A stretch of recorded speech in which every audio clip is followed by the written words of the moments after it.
Emily Butler, lead midwife at the Perinatal Institute based in Birmingham in the UK.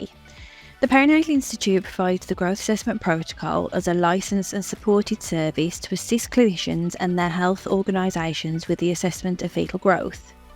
This priority has arisen from evidence that many adverse outcomes in maternal and perinatal care are associated with unrecognised fetal growth problems and can be prevented by improved awareness and detection of the pregnancies affected.